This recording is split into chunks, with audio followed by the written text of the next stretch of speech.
The phone buzzed at 2:17 a.m., and I knew my marriage was over. Not because Lena was calling. Hell, she was supposed to be sipping champagne in Paris with her college girlfriends, living it up on what she called her Bachelorette reunion. No, it was because the phone buzzing wasn't hers. It was the backup iPhone she thought I didn't know about, the one she kept in our bedroom dresser like some kind of amateur spy. Before we dive deeper into this story, I have one small request. Please subscribe, drop a like, comment, and hit that hype button to boost this channel so more people can discover these incredible Reddit stories. I'm Gabe Franklin, 41 years old, construction foreman with calloused hands and a mortgage that keeps me up at night. My wife Lena is 38, works at Morrison & Associates advertising agency downtown, and apparently thinks I'm too stupid to notice when she's screwing around. The phone kept buzzing. Victor A. was really eager to talk. I picked it up, swiped right, and there it was. A photo that would make a porn star blush, followed by a text. Can't wait to see you at the lake house tomorrow. Tell Gabe you're extending the trip. My blood turned to ice water. Then it started boiling. See, here's the thing about being married to someone for 12 years. You learn their patterns. Lena's Bachelorette reunion was supposed to last 10 days. She'd been gone 8, and according to Victor A.'s horny little message, she wasn't in Paris at all. She was 20 minutes away at some lake house, probably the same one where rich boy Victor Ashland entertains all his married conquests. I knew Victor. Every working man in this town knew Victor Ashland. 45 years old, inherited daddy's real estate empire, drives a BMW that costs more than most people's houses. The kind of guy who thinks construction workers are just furniture with heartbeats. I scrolled through more messages. Jesus Christ. The things they were saying to each other would make a sailor blush. But it wasn't just the sex talk that got my attention. It was the planning. They weren't just fooling around. They were making plans. Long-term plans. Once the divorce goes through, we can flip that house of his for easy money, one message read. Gabe won't see it coming. He trusts me completely, was Lena's response. Trust. Right. I trusted her so completely that I'd been tracking her location on Find My iPhone for the past 3 months, ever since she started working late every Tuesday and Thursday. Turns out those late nights weren't at the office. I took screenshots of everything. Every dirty photo, every scheming message, every lie they thought they were getting away with. Then I put the phone back exactly where I found it and went downstairs to make coffee. It was going to be a long night, and I had some planning to do. By the time the sun came up, I had a notebook full of ideas and a smile that would have scared a shark. Lena thought she was playing chess while I was playing checkers. She was about to learn that I'd been playing poker this whole time, and I had a royal flush. The front door opened at 7:23 a.m. Lena walked in with her rolling suitcase, looking like she'd just stepped off a magazine cover. Designer clothes, perfect hair, that smile she used when she was about to lie to my face. Hey, baby, she said, dropping her purse on the kitchen counter. I caught an early flight, missed you too much to stay away. I looked up from my coffee and newspaper, playing the part of the clueless husband. How was Paris? You look great. Oh, you know how it is. Too much wine, too much shopping, too much gossip. She laughed that fake laugh she'd been practicing. The girls were crazy. Brit spent €300 on a purse she'll never use. Brit, her best friend since college, the one who posts every meal on Instagram and treats marriage like a hobby she might quit someday. I wondered if Brit knew about Victor, or if she was just another prop in Lena's little theater production. Sounds fun, I said. Hey, can you grab something from upstairs? I think I left my reading glasses on your dresser. She froze for just a second, just long enough for me to know she was thinking about that backup phone. Sure, no problem. While she was upstairs, probably checking her messages and having a minor heart attack, I opened her suitcase. Paris, my ass. The clothes inside still had tags from local stores, Nordstrom, Macy's, even a receipt from the lingerie shop downtown dated 3 days ago. But the real prize was at the bottom of the suitcase, a men's dress shirt, size large, expensive fabric. It smelled like cologne I couldn't afford and betrayal I couldn't forget. Lena came back downstairs, glasses in hand, looking pale. "Everything okay?" I asked, taking the glasses. "You look like you've seen a ghost." "Just tired from the flight," she said. "I think I'll take a shower and maybe a nap." "Good idea. Oh, by the way, your friend Britt called yesterday. Said she left her phone charger at the hotel and wanted to know if you had Victor's number so she could call him about it." Another freeze. Longer this time. "Victor?" "Yeah, Victor something. She said he was the concierge at your hotel. Nice guy, apparently. Really took care of you girls." Lena's smile looked like it was held on with staples. "Oh, right. Victor. Yeah, he was helpful. I bet he was." She went upstairs and I heard the shower running. While she was washing off her lies, I called my buddy Pete at the auto shop. "Pete, it's Gabe. I need a favor. You still got that friend who works at Morrison and Associates?" "Yeah, Jill. Why?" "I think my wife's about to have a very bad day at work, and I want to make sure someone's there to document it." Pete Morrison runs Morrison's Auto Repair, not to be confused with Morrison and Associates, where my cheating wife works. It's one of those coincidences that makes small-town life either charming or suffocating, depending on your perspective. Right now, it was downright convenient. Pete's been my best friend since high school, the kind of guy who'll help you move a body without asking questions, then crack jokes while you're digging the hole. He's also got more connections in this town than the phone company. "Jill's been working at that ad agency for 6 months, Pete told me over coffee at Mickey's Diner. Says it's like high school with expense accounts. All drama, all the time." "What's she like? Jill, I mean." "Smart, ambitious, doesn't take crap from anybody. Also, she hates your wife." I nearly choked on my coffee. "What?" Apparently Lena swooped in and took credit for some big campaign Jill had been working on. Cost Jill a promotion and a $5,000 bonus. She's been waiting for payback ever since. Sometimes the universe just hands you exactly what you need. Think she'd be interested in some information that might level the playing field? Pete grinned. "Brother, I think she'd pay you for it." We met Jill that afternoon at a coffee shop across town. She was younger than I expected, maybe 28, with sharp eyes and a handshake that could crack walnuts. The kind of woman who wore business suits like armor and probably had a 5-year plan tattooed on her heart. "Pete says you have information about Lena Franklin," she said, getting straight to business. "I'm listening." I showed her some of the screenshots from the backup phone, nothing too explicit, just enough to prove Lena wasn't in Paris when she claimed to be. Jill's eyes lit up like Christmas morning. She told everyone she was taking vacation time for this trip. If she was actually in town, that's fraud. She collected pay for days she wasn't working. How much trouble could that cause her? "The kind that ends careers," Jill said. "Especially if it comes out during her performance review next week." "She's up for review?"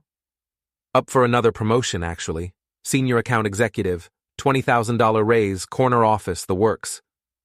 Jill leaned back in her chair. Of course, that's assuming her current projects don't fall apart. "What projects?" "She's been courting the Ashland Development Group. Big contract, lots of money. Victor Ashland himself has been coming to meetings. The pieces clicked together like a puzzle made of broken glass. Victor wasn't just screwing my wife. He was dangling a business deal in front of her like a carrot. 2 kinds of seduction for the price of one." "What would happen if Ashland pulled out of the deal?" I asked. "Lena would be finished. The agency's been counting on that contract. If it falls through, especially because of something she did." Jill shrugged. "Let's just say there are a lot of qualified people looking for work in advertising." I slid a piece of paper across the table with my phone number on it. "If you hear anything interesting at work, give me a call. I might have more information to share." "What's in it for you?" "Justice," I said, "and maybe a little entertainment." That evening, I decided to do some reconnaissance. Victor Ashland's lake house wasn't hard to find. The guy had featured it in enough magazine articles about successful local entrepreneurs that I could have drawn a map from memory. I borrowed Pete's truck and drove out there around sunset, parking on a dirt road with a clear view of the property. It was exactly what you'd expect from a rich boy's love nest. All glass and modern angles, deck overlooking the water, probably cost more than I'd make in 10 years. Lena's car was in the driveway. So was Victor's BMW. I sat there for 2 hours, watching them through the floor-to-ceiling windows like they were actors in the world's most expensive soap opera. They weren't being careful about closing curtains or keeping their voices down. Why would they be? They thought they were alone in their little bubble of betrayal. Around 9 o'clock, they came out onto the deck with wine glasses, laughing about something. Victor had his arm around my wife's waist, and she was looking at him like he'd just invented fire. I took photos with my phone. Lots of photos. Then Victor's phone rang, and I watched him answer it with the kind of expression you get when your dentist calls with bad news. The conversation was short, but it changed the whole mood on that deck. Lena looked worried. Victor looked pissed. They went back inside, and 5 minutes later, Lena was grabbing her purse and heading for the door. Victor followed her out, and they had what looked like an argument in the driveway. I couldn't hear the words, but the body language was clear. Something had gone wrong in paradise. Lena drove off first, tires spitting gravel. Victor stood in his driveway for a long time, staring at his phone like it had personally insulted his mother. I waited until he went back inside, then drove home, wondering what kind of phone call could turn a romantic evening into a crisis meeting. I didn't have to wonder long. When I got home, Lena was pacing around the kitchen like a caged tiger, still in the same clothes I'd seen her wearing at the lake house. "Hey," I said, playing dumb. "Thought you were taking a nap." "I couldn't sleep, so I went for a drive," she said without looking at me. "Clear my head, you know?" "Everything okay? You seem upset." "Just work stuff. There might be some changes coming at the agency." "Bad changes?" She finally looked at me, and for a second, I saw something that might have been guilt or fear. Hard to tell the difference sometimes. "I might lose the Ashland account," she said. "Victor Ashland is difficult to work with." "That's too bad. Seemed like a big deal for you." "It was. It is." She rubbed her temples like she was trying to massage away a migraine. "I just need to figure out how to handle him." "I'll bet you do," I thought. Out loud, I said, "Want to talk about it?" "No, it's boring work stuff. You wouldn't understand." "Right. Too complicated for the simple construction worker." "Well, if there's anything I can do to help." She looked at me then, really looked at me, and for a moment I thought she might actually tell me the truth. Confess everything, apologize, maybe even try to save our marriage. Instead, she said, "I'm going to bed early. Don't wake me up when you come upstairs." After she left, I sat in the kitchen with a beer and my notebook, adding new information to my growing file on the Lena Franklin revenge project. Whatever phone call Victor had received, it had rattled both of them. That meant someone else was pulling strings in this little drama. I had a feeling I was about to meet them. The next morning brought the first real break in my case, courtesy of Jill's inside information and Victor Ashland's big mouth. Jill called me at 7 a.m., practically vibrating with excitement. "You need to get down to Mickey's Diner right now. Victor Ashland is having breakfast with his lawyer, and they're not being quiet about it." I was there in 10 minutes, sliding into a booth 2 tables away from Victor, and a thin man in an expensive suit who looked like he ate nails for breakfast and charged by the hour for the privilege. "The Franklin situation is getting complicated," the lawyer was saying. "If she's as emotionally invested as you say, we need to be careful about the timing." "She's completely hooked," Victor replied, cutting into his eggs Benedict like he was performing surgery. "Thinks I'm going to leave my wife for her. Thinks we're going to run away together and live happily ever after." "And the husband?" "Blue-collar moron. Won't see it coming until it's too late." Victor laughed. the sound like breaking glass. By the time we're done, he'll be lucky to keep his work boots. The lawyer leaned forward, lowering his voice. The property acquisition has to look legitimate. If there's any suggestion of fraud or conspiracy... Relax, Mitchell. Lena's going to convince him to sell the house to pay for the divorce. Market's soft right now, so we'll get it for maybe 60% of actual value. Flip it in 6 months for a $200,000 profit minimum. And Mrs. Franklin's cut? Victor's smile could have curdled milk. What cut? Once the divorce is final and the property's transferred, she becomes a liability. I'll be very sad to discover that our relationship was just a rebound thing. I sat there listening to them plan my financial destruction, like they were discussing the weather, and something cold and sharp settled in my chest. This wasn't just an affair. It was a con game. Lena wasn't just cheating on me. She was helping them steal everything I'd worked for. The lawyer checked his watch. Speaking of Mrs. Franklin, isn't she supposed to be at the office this morning? Performance review at 9, Victor said. She's nervous about it, but I told her not to worry. I have some influence with Morrison and Associates. After they left, I called Jill from the diner parking lot. How much influence does Victor actually have at your agency? I asked. More than he should, she admitted. He's been promising them a huge contract. Makes the partners very eager to please him. What if that contract disappeared?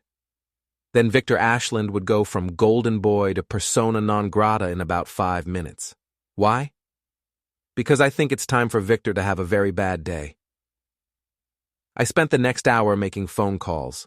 The first was to Danny Rodriguez, who runs the planning department at City Hall. We went to high school together, and he owed me a favor from when I helped him build a deck without pulling permits. Danny, I need information about Victor Ashland's development projects. Anything that might not be completely above board. Gabe, I can't just... Remember that deck we built at your house? The one that's technically illegal? There was a pause. What do you want to know? Everything. And Danny, I need it fast. The second call was to my cousin Maria, who works at the county assessor's office. The third was to Pete, who had connections at the state environmental agency. By 10 a.m., I had a file thick enough to choke a horse, full of Victor Ashland's dirty little secrets. Turns out Golden Boy had been cutting corners for years, bribing inspectors, falsifying environmental reports, using substandard materials, and hiding it all behind his family's reputation and political connections. The kind of stuff that could shut down his entire operation if the right people found out about it. At 10:30, I walked into Morrison and Associates and asked to speak with the managing partner. I'm here about the Ashland development contract, I told the receptionist. I have some information they need to see before they sign anything. 20 minutes later, I was sitting across from James Morrison himself, watching his face turn pale as he read through the documents I'd brought. Where did you get this? He asked. Does it matter? The question is, do you really want to do business with someone who's been under investigation by 3 different state agencies? Morrison was quiet for a long time, studying the papers like they might change if he stared hard enough. This contract represents a lot of money for this agency, he finally said. And this information represents a lot of legal liability if you ignore it, I replied. Your choice, but I'd think carefully about whether Victor Ashland's money is worth your reputation. I left the documents with him and walked out, knowing I'd planted a bomb with a very short fuse. At 11:15, Jill texted me, all hell breaking loose here. Ashland contract just got canceled. Partners are furious. Lena's in Morrison's office right now getting screamed at. At 11:30, she's out. Looks like she's been crying, heading for the elevator. At 11:45, just heard from Morrison's secretary. Lena's been suspended pending investigation. They think she knew about Ashland's problems and didn't disclose them. I was sitting in my truck outside the agency building when Lena came stumbling out, looking like someone had just told her that Christmas was canceled forever. She sat in her car for 10 minutes, probably trying to figure out how her perfect plan had just exploded in her face. Then she called Victor. I couldn't hear her side of the conversation, but I could see her getting more and more agitated as she talked.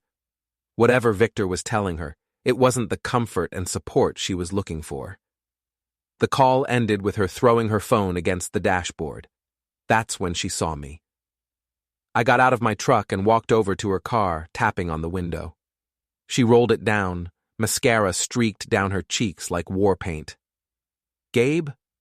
What are you doing here?" "Heard you had a rough morning," I said. "Thought you might need a ride home." "How did you—" "Never mind. I'm fine. I can drive myself." "You sure? You look pretty upset." She stared at me for a long moment, and I could see the wheels turning in her head, trying to figure out how much I knew, how much I'd guessed, how much trouble she was really in. "The Ashland deal fell through," she said finally. "Turns out he's not as legitimate as he seemed." "That's too bad. Seemed like a nice guy when I met him." "You met Victor?" "At Mickey's diner this morning. He was having breakfast with his lawyer, talking about some property deal. Sounded pretty excited about it." The color drained from her face. "What kind of property deal?"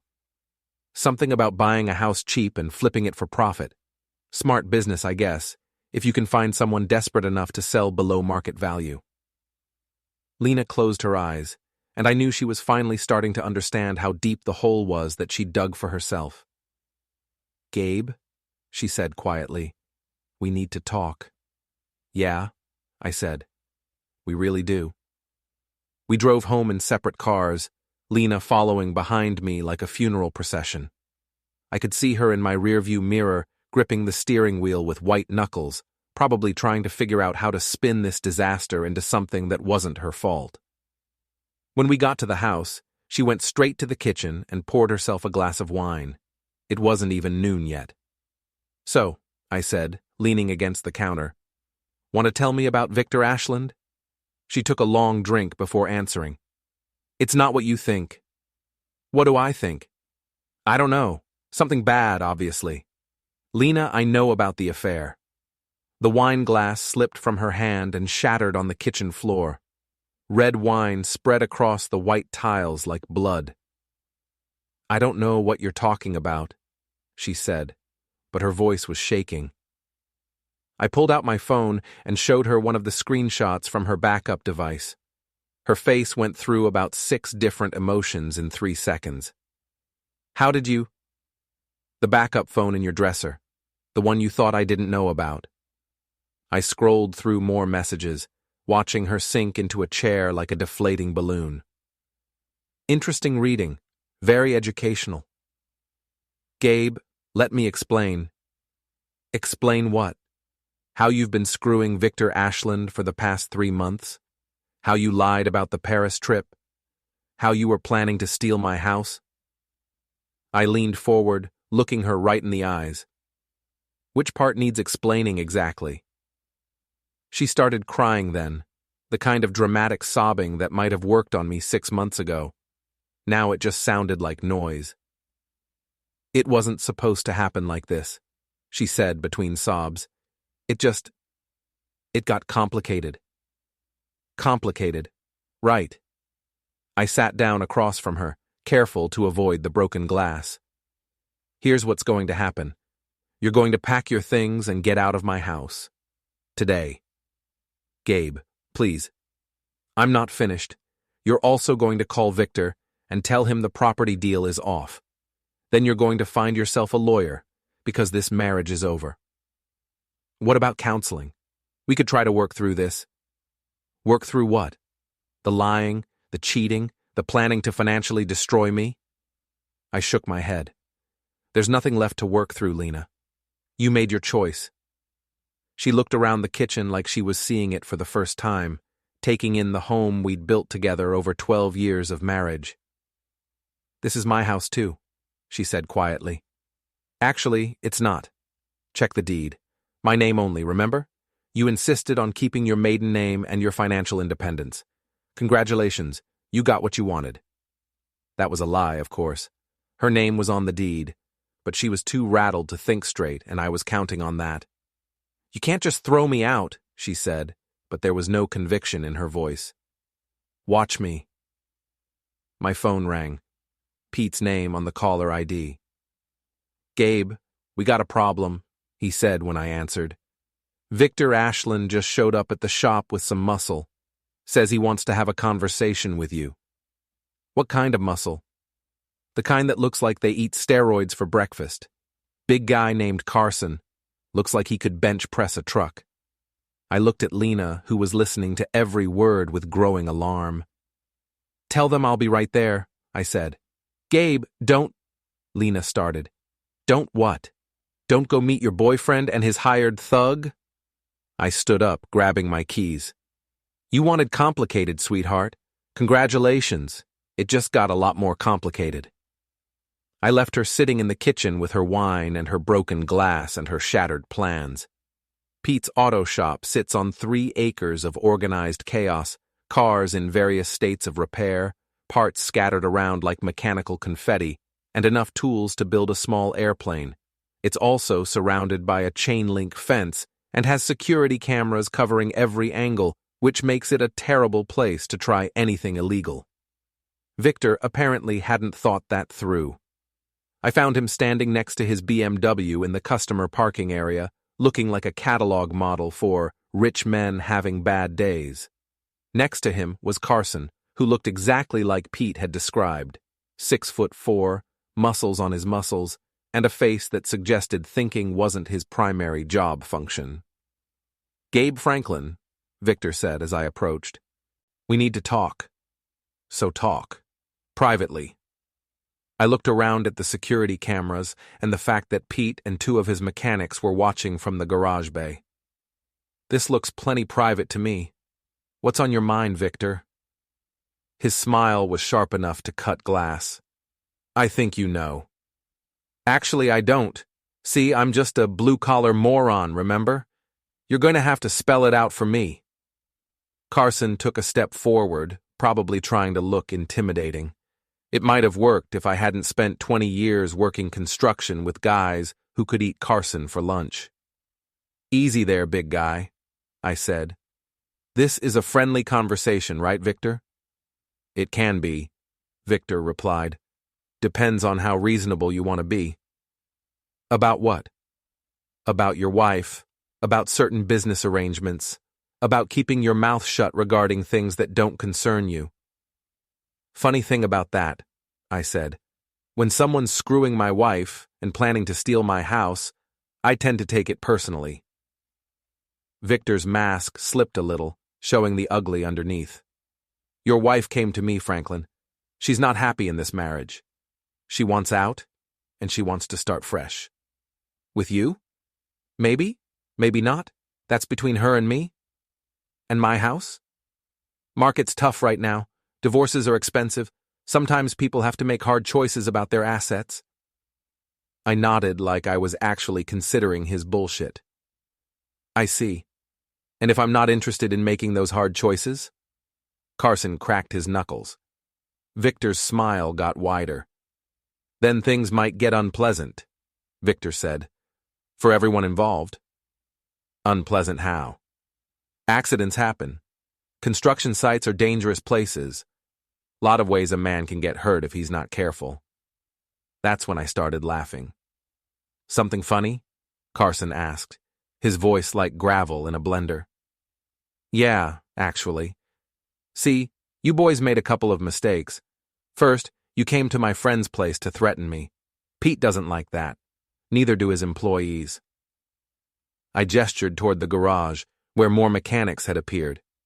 "Second, you're doing it on camera. Every word, every gesture, all recorded in high definition." Victor looked around, finally noticing the security setup he'd walked into. "Third," I continued, "you just threatened to hurt me at a construction site. That's conspiracy to commit assault, and it's a felony. Lucky for you, I'm feeling generous today." "Generous how?" Victor asked, but his voice had lost some of its confidence. "I'm going to give you one chance to walk away from this. Take your steroid-addled friend here, get in your fancy car, and drive away. Don't contact my wife again, don't come near my house, and don't ever threaten me again." And if we don't? I pulled out my phone and showed him a video I'd recorded that morning. Victor and his lawyer planning my financial destruction over Eggs Benedict.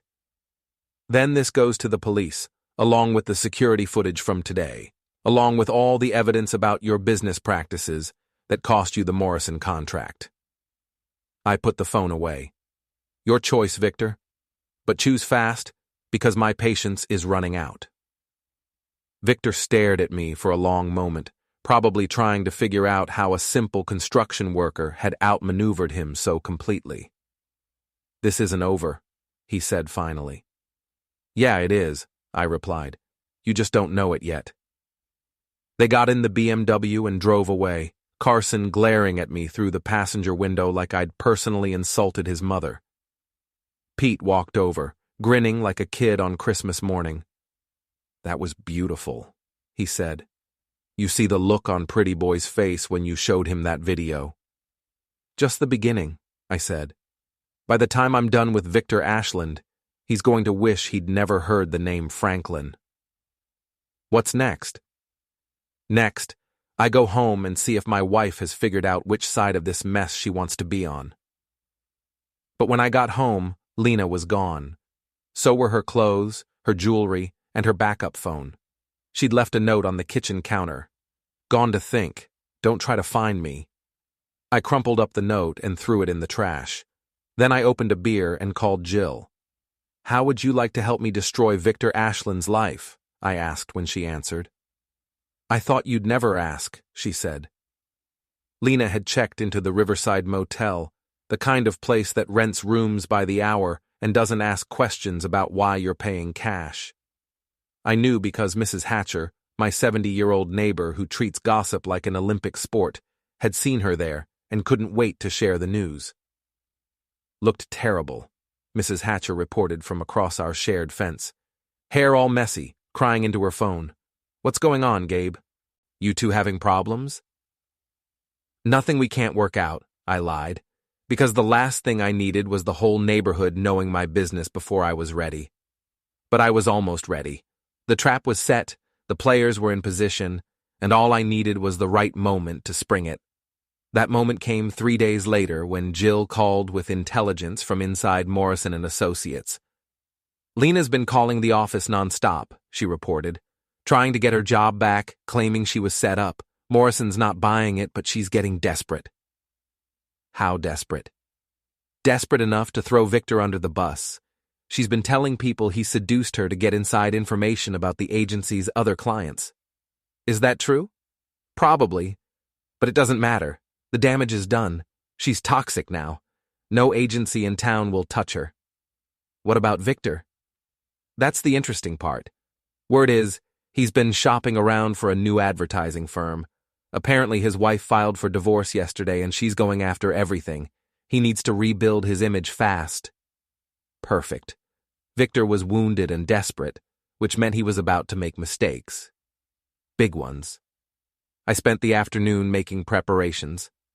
The first stop was Danny Rodriguez at City Hall, where I filed formal complaints about Victor's development projects, complete with all the documentation I'd gathered.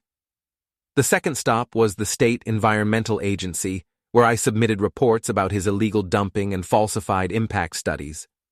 The third stop was the local newspaper office, where I had a very interesting conversation with Sarah Chen, the investigative reporter who'd been looking for a big story to make her career. This is incredible, she said, flipping through the files I'd brought her. How long has this been going on? Years, from what I can tell. He's been hiding behind his family name and political connections, but the evidence is all there. What's your angle in this? Why come to me? I'd prepared for that question. Victor Ashland destroyed my marriage and tried to steal my house. I want everyone to know what kind of man he really is. Can you prove the personal stuff? I showed her some of the less explicit messages from Lena's phone, along with photos of them together at the lake house. There's more where that came from. Sarah's eyes lit up like a slot machine hitting jackpot. This is front page material. When can I publish? Give me 48 hours to get my ducks in a row, then you can destroy him. That evening, I drove to the Riverside Motel and knocked on the door of room 237. Lena answered, looking like she hadn't slept in days. "Gabe, what are you doing here? We need to talk. Can I come in?" She stepped aside, and I walked into a room that smelled like cigarettes and desperation. Lena had never smoked in her life, but there was an ashtray full of butts on the nightstand. "New habit?" I asked. "Stress," she said, lighting another one with shaking hands. "This whole situation it's a nightmare. It's about to get worse." She looked at me sharply. "What do you mean?" I sat down in the room's single chair, a piece of furniture that had seen better decades. "Victor's in trouble, big trouble, the kind that involves federal investigators and prison time." "That's impossible. He's a criminal." "I know. I've got the evidence to prove it." I pulled out a folder thick with documents. Environmental violations, bribery, fraud, tax evasion. Your boyfriend's been a busy boy. Lena sank onto the bed, the cigarette forgotten in her hand. "How do you know all this?" "Because while you were playing house with Victor, I was doing my homework. Turns out it's not that hard to find dirt on someone when you know where to look." "What does this have to do with me?" "Everything. You're his accomplice, Lena. You fed him inside information about Morrison and Associates. You helped him plan fraudulent deals. You're going down with him unless you get smart real fast." She started crying again, but this time it looked genuine. "I never meant for any of this to happen. It was just, he made me feel special, important, like I mattered. You mattered to me for 12 years. That wasn't enough? You don't understand. You've never understood. I wanted more than this small-town life, more than being married to a construction worker who comes home dirty every day. So you decided to trade up to a criminal who was planning to dump you as soon as he got what he wanted. He loves me. He was using you, just like he's used every other married woman he's seduced over the years." I leaned forward, looking her in the eyes. "Lena, Victor never had any intention of leaving his wife for you. He was going to take my house, take your information about Morrison's clients, and then disappear. You were just a tool to him." "That's not true. Call him, right now. Tell him you need to see him, that you're scared, and you need his help." "Why would I?" "Because you need to know what kind of man you threw away your marriage for." She stared at me for a long moment, then picked up her phone and dialed Victor's number. I could hear it ringing through the speaker. "Victor, it's me. I need to see you. I'm scared and I don't know what to do." There was a pause, then Victor's voice, cold and distant. "Lena, I told you not to call me anymore. This thing between us is over. But you said..." "I said a lot of things. People say things during affairs that they don't mean. You're a big girl. You'll figure it out." "What about our plans? What about starting fresh together?" Victor laughed, the sound like breaking glass. "Jesus, Lena, did you actually believe that? I'm married. I have a life. You were just... entertainment." The phone went dead. Lena stared at it like it had just bitten her. "Now do you understand?" I asked quietly. She nodded, tears streaming down her face. "I've ruined everything, haven't I?" "Yeah, you have." "What happens now?" I stood up, straightening my jacket. "Now you have a choice. You can go down with Victor when this whole thing explodes, or you can help me make sure he gets what he deserves." "What kind of help?" "The kind that might keep you out of prison." She looked up at me, hope and fear warring in her eyes. "What do you need me to do?" "Everything I tell you. Exactly the way I tell you to do it." "And Lena?" "Yeah?" "This is the only chance you're going to get. Screw it up, and you're on your own." She nodded, stubbing out her cigarette with trembling fingers. "Okay, I'll do whatever you want." "Good, because tomorrow, Victor Ashland is going to have the worst day of his life, and you're going to help me give it to him." The next morning, I woke up feeling like Christmas and the 4th of July had decided to throw a party in my chest. Today was the day Victor Ashland learned what happens when you mess with the wrong construction worker. Lena called him at exactly 9 a.m., just like I'd told her to. Victor, we need to meet. I have information you need to hear. I told you not to call me anymore. This is about Gabe. He knows everything. He's planning something, and you're in danger. That got his attention. Greed and fear, the two emotions that make smart people do stupid things. What kind of danger? Meet me at the lake house at noon. I'll explain everything then. Lena. Victor, I'm trying to help you. If you don't want to end up in prison, you'll be there. She hung up and looked at me nervously. You think he'll come? He'll come. His ego won't let him stay away. While Lena drove to the lake house to set the stage, I made my final preparations. The first call was to Sarah Chen at the newspaper. The story runs tomorrow morning, she confirmed. Front page above the fold. Local developer's web of corruption exposed. It's going to destroy him. Good. Make sure you mention the affair. The public loves a good sex scandal with their financial crimes. The second call was to the state police, reporting suspicious activity at Victor's lake house. Sounds like someone's destroying documents, I told them. Might want to check it out. The third call was to Pete. You ready for this? Been ready since that asshole threatened you at my shop. Let's do this thing. I drove to the lake house and parked in the woods about a quarter-mile away, where I had a clear view of the property through binoculars.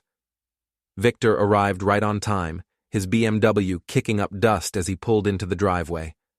Lena met him at the door, playing her part perfectly. She looked scared, desperate, exactly like a woman whose world was falling apart, which, to be fair, it was. They went inside, and I watched through the floor-to-ceiling windows as Lena told Victor about my plans to destroy him. She showed him some of the evidence I'd gathered, just enough to make him panic.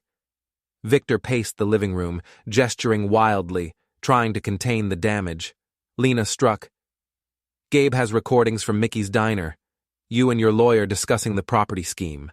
Victor's face went from pale to red, screaming at Lena, blaming her. She backed away, playing the victim. Then the state police arrived, 2 unmarked cars and a van of investigators. Lena answered the door, crying, claiming Victor threatened her. They searched the house, finding a safe with falsified documents, hard drives with evidence of bribery and fraud, and a briefcase of unexplainable cash. Victor, instead of staying silent, ranted about Lena's role, incriminating himself. The investigators ate it up. I drove to Victor's downtown office. A crowd had gathered. Small-town gossip spreads fast. In the parking garage, I found Carson, Victor's thug, looking panicked. Hey, Carson, I said. Remember me? You set him up. He spat. Victor set himself up. I just gave him rope. Carson stepped toward me, fists clenched. I pointed out the security cameras. Smart enough to know assaulting me here is dumb. And your paychecks? Done. Victor's confessing, throwing you under the bus. That was a lie, but Carson paled. I never threatened nobody, he stammered. Tell it to the FBI. I left him scrambling. At Mickey's diner, I watched the news. Local developer arrested in corruption scandal. Victor in handcuffs, his affair, fraud, and environmental crimes exposed. His wife was divorcing him, cooperating with investigators. James Morrison, from the ad agency, thanked the exposure for saving his firm. Lena walked in, disheveled but relieved. Is it over? She asked. For Victor, yeah. 10 to 15 years, I said. You? Tell the truth tomorrow, you might get immunity. Lie and it's prison. She nodded. I deserve this. What about us? There is no us. You chose Victor. I'm filing for divorce tomorrow. Adultery affects property division. She cried. I know you hate me, but thank you for not letting me go to prison. I didn't do it for you. Victor had to pay. You're just collateral damage. I left her in the diner, tears and regrets behind me. Outside, the sunset painted the sky orange and red. Tomorrow, Victor's downfall would be front-page news. The FBI would dismantle his empire, and I'd file for divorce. Tonight, I'd go home, crack a beer, and savor justice. Victory tasted damn good.